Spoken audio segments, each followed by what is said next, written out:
Well, David, it's been a while. Have you got any update for us?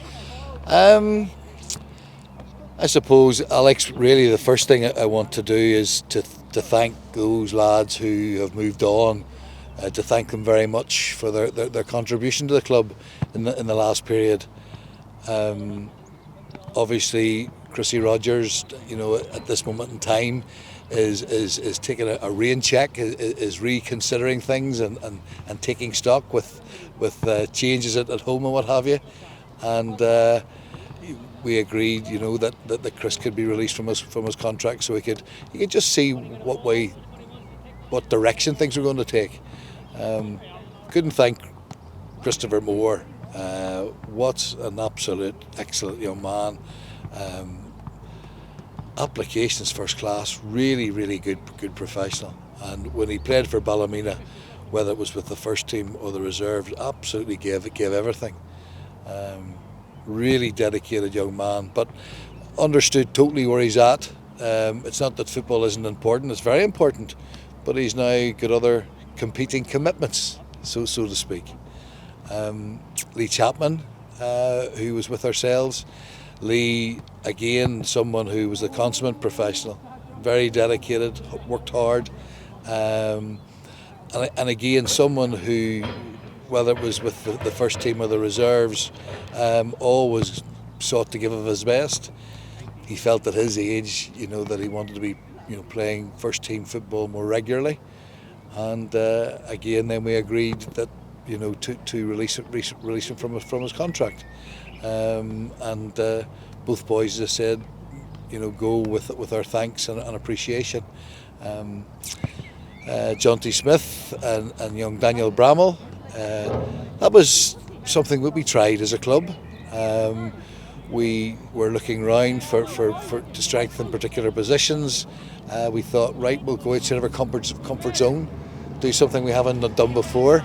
And obviously the CVs that both boys had were most impressive, and it was a tough challenge for both of them.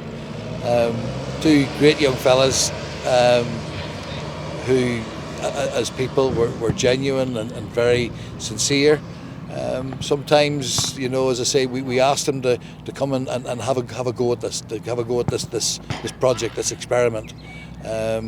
And for parts of it went well. For other parts, maybe didn't go so well.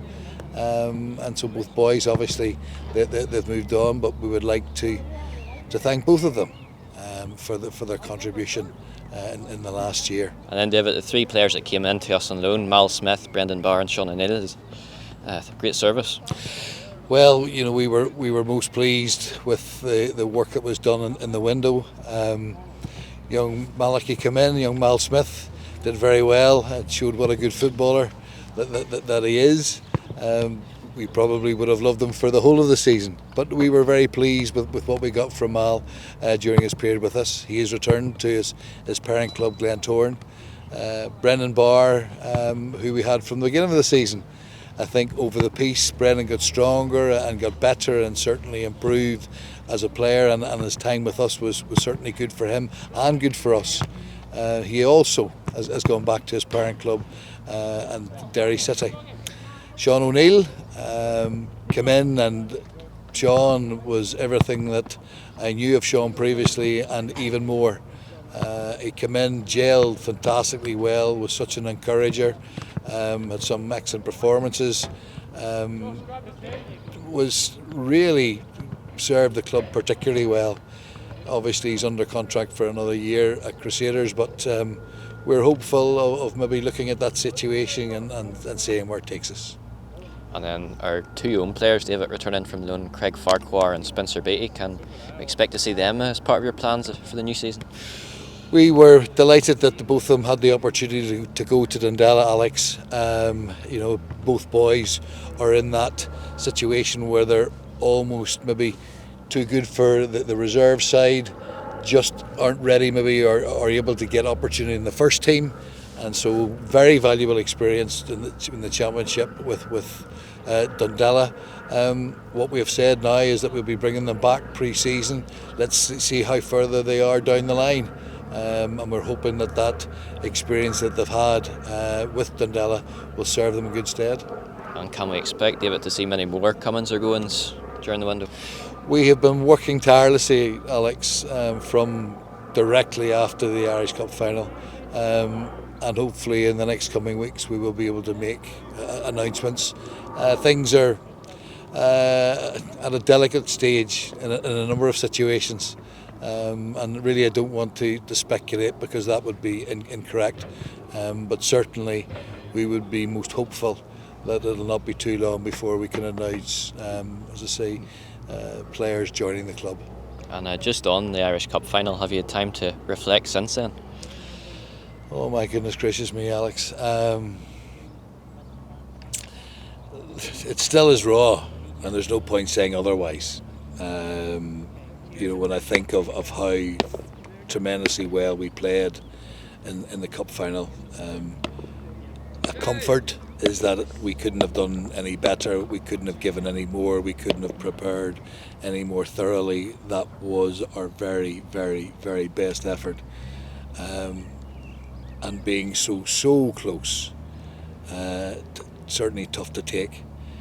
But as time has gone on, Alec, the one thing that is incumbent upon myself and Brian is to look at it without the emotion. And when I've watched the game back, I've watched it back several times, while we were desperately unfortunate, I look at other parts of the game where I'm thinking we had opportunities. If we'd taken those opportunities, we could have got over the line. And then you take a further step back, and I can think of the League Cup final against Linfield. I can think of the County Antrim Shield game against Cliftonville. I can think of the Glentoran match in the Irish Cup final where we were beaten in extra time, and then obviously, the Crusaders game. And in all of those games, people said we were the better side, did the better football, did all of those things, and that's encouraging. And it's encouraging to have got the club that far, 2 finals. But the job is then how do we turn those nearly days, and that's what I call them, those nearly days, into days of achievement. And that's the challenge going forward, and ultimately it comes down to us, trying to improve the squad, making sure that the players within the squad, that we can improve and get better. Can we add to it? So that when we find ourselves, please God, in a situation in another final, that we can get over that line. We've proved we can do it, with regards to winning the League Cup several years back. But to have consistently gone and got into finals against the odds, and played tremendously well, you could comfort yourself by saying, well, we did the very best we could be, and that was great. Wasn't it good to get there? And you can almost mollycoddle yourself if that's the opinion you stay with. But when you take it the next step and think, well, how can we get to that point where we can get over the line? Probably the one blessing out of it is it re-enthuses. It gives you the focus, and you've a decision to make. You either have the desire and determination to try and go to the next bit, to get that win, and then to get another win, and to kick on. And I think that's the attitude we have now. It's been good to have that gap and that break. It is still raw, as I said right at the beginning of your question, but you can either take it in a negative way, or you take it in a positive way. You can use it, to drive yourself forward, or you can use it to drag yourself down. I much prefer to go forward.